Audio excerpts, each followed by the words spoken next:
Hello good morning aspirant, welcome to all of you on crack now पे मैं जय सिंह आप सभी का स्वागत करता हूं। एस्पिरेंट, कल की क्लास में हमने साइंस के उस क्वेश्चन को लिया जहां पे हमने डिजिटल ई गवर्नेंस और जो लास्ट माइल कनेक्टिविटी है गवर्नमेंट की, उसके संदर्भ में चर्चा की थी। आज हम देखेंगे नया क्वेश्चन। क्वेश्चन की जो डिमांड है उसके अकॉर्डिंग हमारा जो आउटलाइन होगा, जो हमारा क्वेश्चन का जो डिमांड होगा उसके अकॉर्डिंग हम अपने आंसर को सेट करेंगे। क्या क्या पॉइंट कनेक्ट कर सकते हैं, हम क्या क्या पॉइंट आ सकते हैं, उसके संदर्भ में चर्चा करेंगे। सो बिना देरी किए आइए चलते हैं अपने क्लास पे, अपने क्वेश्चन को देखते हैं। उसके पहले आप इस वीडियो को शेयर कर दीजिए अपने फ्रेंड सर्कल में, अपने स्टडी जोन में, और चैनल को सब्सक्राइब कीजिए ताकि वैसे बच्चे जो जिन्हें हमारी नीड है, जो इस प्रोग्राम का हिस्सा बन के अपने आंसर राइटिंग प्रोग्राम को अपने आंसर राइटिंग में इम्प्रूवमेंट लाना चाहते हैं, वह हमसे जुड़कर इस प्रोग्राम को और भी लोगों तक पहुंचाएं और अधिक अधिक अधिक से अधिक लोगों तक जुड़कर हमारा यह प्रोग्राम सफल हो पाए। तो आइए देखते हैं क्वेश्चन क्या है। क्वेश्चन आपका बेसिकली स्वास्थ्य सेवा वितरण में सुधार के लिए टेलीमेडिसिन, इलेक्ट्रॉनिक स्वास्थ्य रिकॉर्ड और चिकित्सा उपकरणों के उपयोग सहित बिहार में स्वास्थ्य देखभाल प्रौद्योगिकी अपनाने की स्थिति की जांच करें। क्वेश्चन अगर हम देखें तो देख लेते हैं। Examine the status of health care technology adaptation adoption in Bihar, including the use of telemedicine, electronic health record, and telemedicine devices for improving healthcare delivery। Basically ये क्वेश्चन अगर हम देखें, ये क्वेश्चन टूटता है आपके स्वास्थ्य सेवा वितरण में। इसका की पॉइंट है स्वास्थ्य सेवा वितरण में क्या सुधार हुए हैं, और उसमें जो टेलीमेडिसिन की भूमिका। टेलीमेडिसिन आपका दूरस्थ स्वास्थ्य सेवा जो होता है, जिसमें आप देखेंगे कि दिल्ली में एम्स में बैठा डॉक्टर पटना में किसी हॉस्पिटल से कनेक्ट होके, पटना का जो एम्स है, या फिर पटना में एम्स की सुविधा नहीं है, सॉरी, पटना में किसी हॉस्पिटल से कनेक्ट होके यहाँ पे वह ऑपरेशन अपना जो है गाइड करता है और वहाँ पे ऑपरेशन होता है। तो यह बेसिकली टेलीमेडिसिन का एक कंसेप्ट है, जिसमें दूर से ही आपको गाइडेंस के माध्यम से विभिन्न प्रकार की जो सर्विसेज हैं, जो बड़े शहरों में आपको मिल सकती थी, वह आपके लोकल जो हॉस्पिटल्स होते हैं, आपके जो जिला अस्पताल होते हैं, उसमें आप अवेलेबल कर सकते हैं। तो उस रूप में टेलीमेडिसिन की क्या भूमिका है। इलेक्ट्रॉनिक स्वास्थ्य रिकॉर्ड और चिकित्सा उपकरणों के उपायों सहित बिहार में स्वास्थ्य देखभाल प्रौद्योगिकी अपनाने की स्थिति की जांच करें।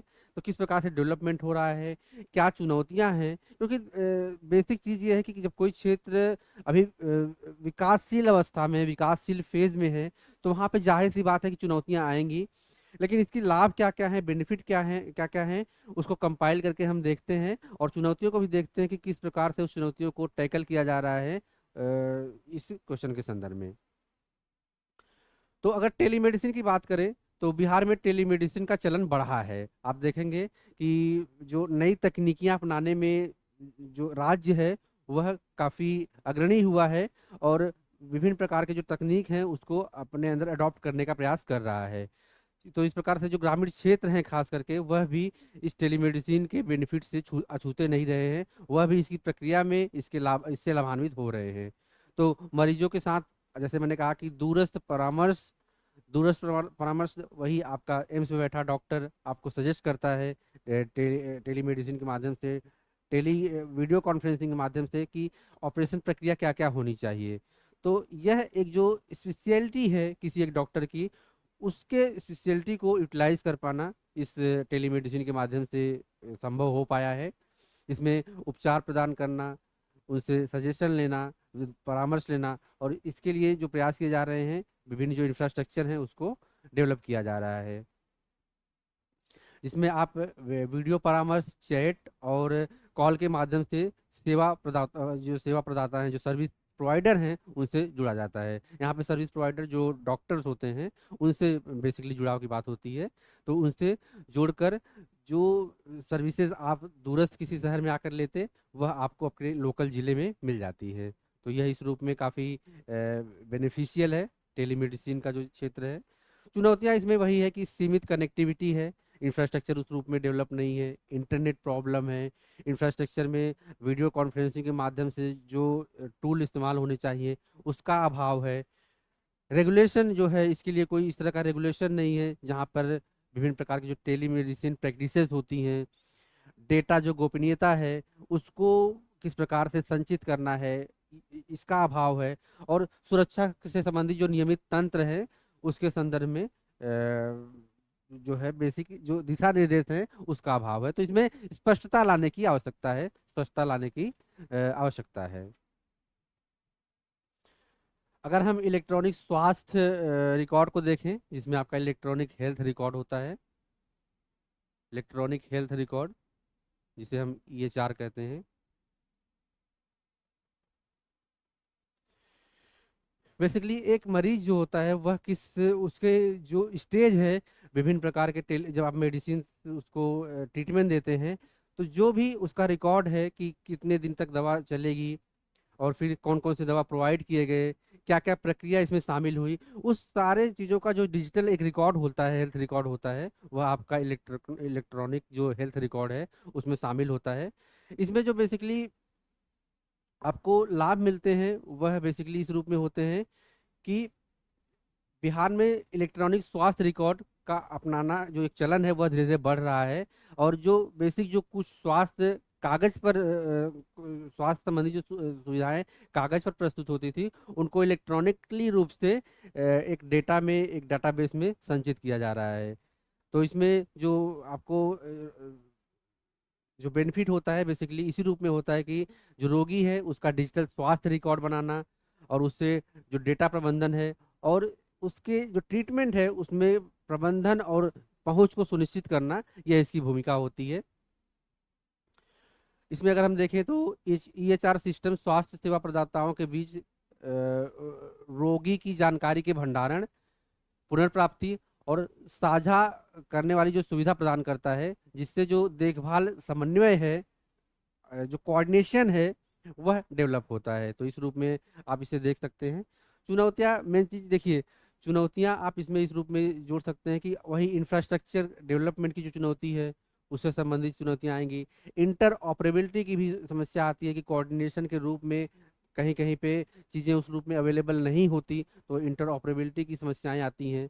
और डेटा सुरक्षा, तो ये चीज़ें आपको कॉमन मिलेंगी, जो खास करके जब दूरस्थ सेवा तकनीक का आप इस्तेमाल करेंगे तो इसमें ये चुनौतियां कॉमन मिलती हैं, वह आपका कोई भी क्षेत्र हो। तो आप इसे लिख सकते हैं, इंटर ऑपरेबिलिटी के क्षेत्र में समस्याएं आती हैं, डेटा सुरक्षा को लेकर समस्याएं आती हैं।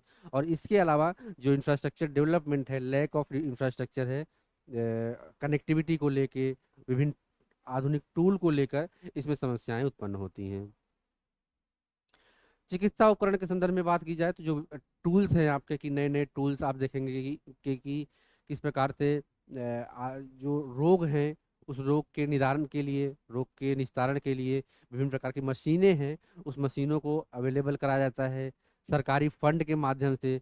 तो बिहार में भी आधुनिक, जो कि डेवलपिंग स्टेज में है अभी, वह राज्य विकास के जो मानक हैं उससे थोड़ा पिछड़ा हुआ है, लेकिन फिर भी जो प्रयास किए जाने चाहिए आधुनिक रूप से विभिन्न स्वास्थ्य सेवाओं को अचीव करने के लिए, उसके लिए सरकार नित्य प्रतिदिन प्रयासरत है।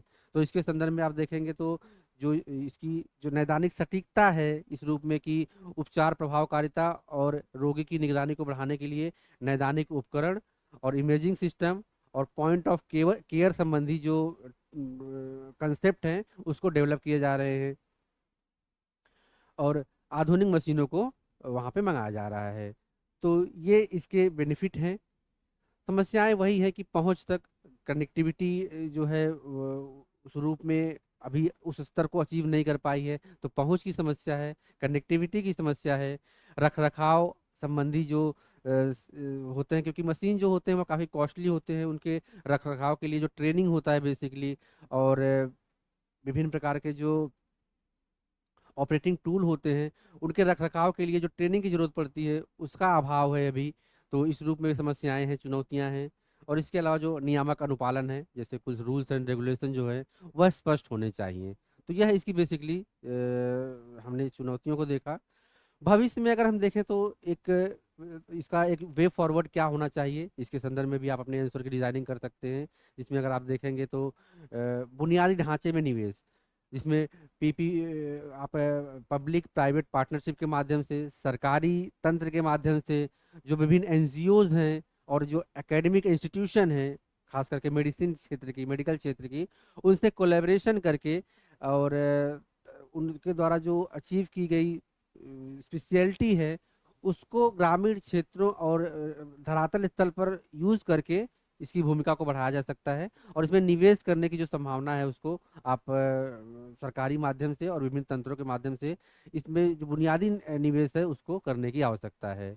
और कैपेसिटी बिल्डिंग बनाने की आवश्यकता है कि लोगों में वह क्षमता डेवलप की जाए, ट्रेनिंग सेंटर बनाए जाएं, ताकि जो गैप है उस गैप को पाटा जा सके। और जैसे हमने अपने इस क्वेश्चन में नियामक ढांचा, जिसमें रूल्स एंड रेगुलेशन, सरकारी तंत्र किस प्रकार से इसके लिए जवाबदार होगा, क्या प्रक्रियाएं होनी चाहिए, उसका एक रूल्स एंड रेगुलेशन स्पष्ट रूप में होना चाहिए। और सार्वजनिक निजी भागीदारी जो है उसकी भूमिका से इस तंत्र को सुधारा जा सकता है। यह जो स्वास्थ्य व्यवस्थाएं हैं उसको बेहतरीन की जा सकती हैं। तो यह आपका मेन कंटेंट पार्ट हो गया। तो जिस तरीके से हमने देखा कि समस्याएं क्या क्या हैं और उस चुनौतियों से निपटने के लिए क्या प्रयास किए जाने चाहिए, और इसी रूप में सरकारी जो भूमिका है, सरकार किस प्रकार से निवेश के माध्यम से, कोलैबोरेशन के माध्यम से, इंस्टीट्यूशन जो स्पेशलिटी है उसको कोलैबोरेट करके इन समस्याओं से निस्तारण कर सकती है। और बिहार जो है एक अच्छे स्टेट के रूप में, एक डेवलप्ड स्टेट के रूप में लोगों के सामने प्रस्तुत हो सकता है। तो यह सारी इसकी संभावनाएं हैं। और अगर हम देखें तो इसके जो कंक्लूजन में बेसिकली हम देखें तो जब बिहार में इस प्रकार की स्वास्थ्य सुविधाओं का अभाव है, क्योंकि कुछ क्षेत्रों में हमने विकास किया है और कुछ क्षेत्रों में विकास करने की आवश्यकता है, तो यह बेसिकली आपसी जो एक निवेश तंत्र है, आपसी सहयोग है और जो स्पेशलिटी है उसको एक्वायर करके इसमें विकास की भावना को बढ़ाया जा सकता है। तो इस रूप में आप अपने आंसर को प्रेजेंट कर सकते हैं। तो ये था हमारा आज का क्वेश्चन। बेसिकली मैंने पॉइंट को डिस्कस किया है, आप अपने आंसर को अपने वर्ड में, अपने फॉर्मेटिंग में लिख कर आप हमें डिस्क्रिप्शन में दिया गया लिंक है उस पर सेंड कर सकते हैं। विद इन 72 आवर्स आपको आपका रिव्यू मिल जाएगा।